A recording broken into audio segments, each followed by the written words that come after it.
लोक मंदिरात जातात, दर्शन घेतात, पण एक प्रश्न कधी स्वतःला विचारलाय का? गुरूंचं महत्व इतकं मोठं का मानलं जातं? तुम्हाला माहिती आहे का? जन्म झाल्यावर आपल्याला जग दाखवण्याचे काम आई वडील करतात, पण या जगात कसे जगायचे हे आपल्याला गुरु शिकवतात. आपण कधी कधी आपल्या आयुष्यात गोंधळून जातो, काय करावे काहीच समजत नाही. अशा वेळी योग्य दिशा दाखवणारा, अंधारातून उजेडात घेऊन जाणारा दिवा म्हणजेच गुरु असतो. गुरु म्हणजे काशी साती तीर्थतयापाशी. जर आयुष्यात खरा गुरु लाभला तर या गुरूंच्या चरणी काशी आणि सातही तीर्थाचं पुण्य सामावलेलं आहे. आणि जगद्गुरु दत्तात्रेयांना आद्य गुरु असेही म्हटले आहे. आणि हा माझा अनुभव आहे. ज्याला कधीच काही सहज मिळत नाही, त्याला एक दिवस ते सगळं मिळवून देण्याची ताकद इथे आहे. गुरु म्हणजेच चमत्कार करणारी व्यक्ती नाही.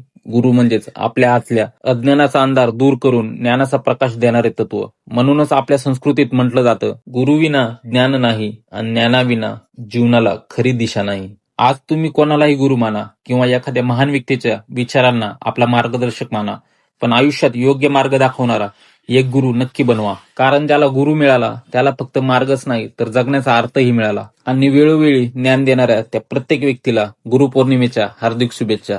चला आज कमेंट सेक्शन दत्तमय करूया. प्रत्येकाने एकदा श्री गुरुदेव दत्त नक्की लिहा. धन्यवाद भावांनो, काळजी घ्या.